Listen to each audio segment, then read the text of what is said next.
नमस्कार दोस्तों।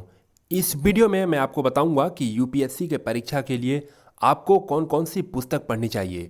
देखिए, यूपीएससी की परीक्षा देश की सबसे बड़ी परीक्षा होती है और यदि आपको यह पता चल जाए कि इस परीक्षा के लिए आपको क्या पढ़ना है और क्या नहीं पढ़ना है, तो आप अपना बिना समय बर्बाद किए बहुत कम समय में एक अच्छी स्ट्रेटजी बना करके इस परीक्षा को क्रैक कर सकते हैं। दूसरी बात कि यूपीएससी और पीसीएस के अंतर्गत जो प्रीलिम्स की जो परीक्षाएं ली जाती है, इन दोनों परीक्षाओं में बहुत फ़र्क होता है, बहुत अंतर होता है।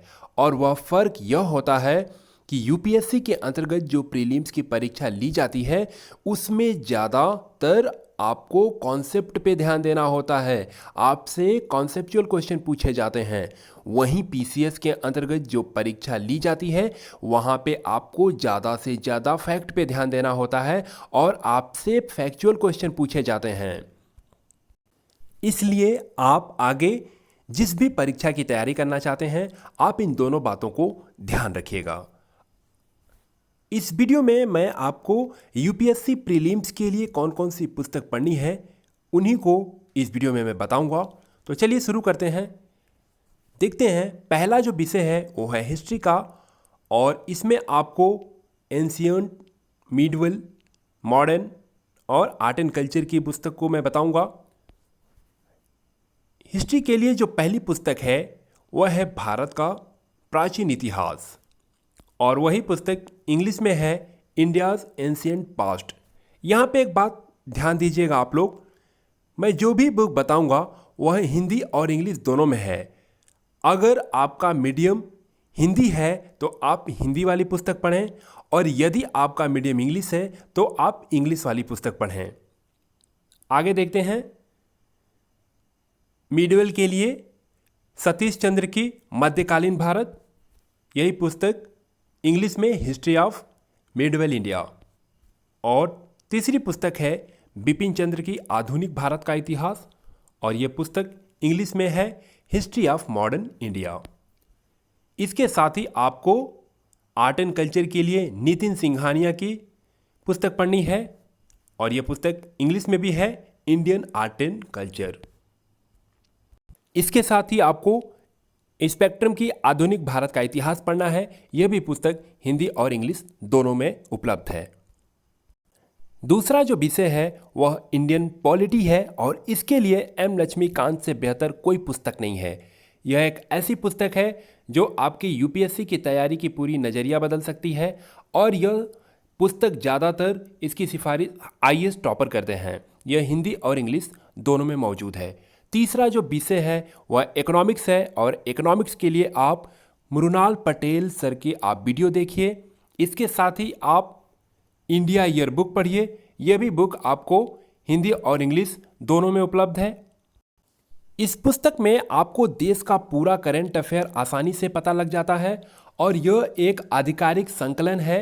इसमें महत्वपूर्ण गणमान्य व्यक्ति, राजनीति, सार्वजनिक योजनाएं और जनसांख्यिकीय, व्यापार, अर्थव्यवस्था और अन्य से संबंधित महत्वपूर्ण डेटा शामिल हैं।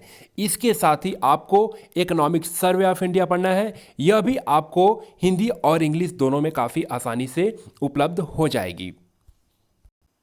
यह पुस्तक वित्त मंत्रालय द्वारा आर्थिक सर्वेक्षण भारत की अर्थव्यवस्था का सबसे विश्वसनीय डेटा सोर्स है।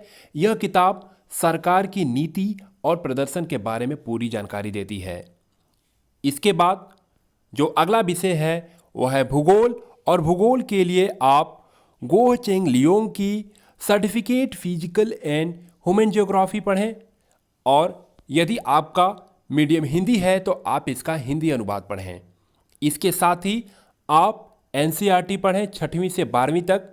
अगर आपका मीडियम इंग्लिश है तो आप इंग्लिश में पढ़ें, और यदि आपका मीडियम हिंदी है तो आप हिंदी में 6वीं से 12वीं तक एनसीईआरटी पढ़ें। इसके साथ ही आप ऑक्सफोर्ड का स्टूडेंट एटलस पढ़ें। यूपीएससी उम्मीदवार होने के नाते आपको यह किताब जरूर पढ़ना चाहिए। इसमें भारत के 94 विषयगत मानचित्रों के साथ 200 मानचित्र शामिल हैं। यह भी हिंदी और इंग्लिश दोनों में उपलब्ध है। पांचवा जो विषय है साइंस एंड टेक्नोलॉजी, इसके लिए आपको कोई पुस्तक नहीं पढ़नी है। इसके लिए आपको दैनिक जागरण का जो राष्ट्रीय संस्करण है उसमें साइंस एंड टेक का जो पेज है वहाँ से आपको साइंस एंड टेक का जो न्यूज आता है वहाँ से आपको इकट्ठा करना है और आपको अपना नोट्स तैयार करना है।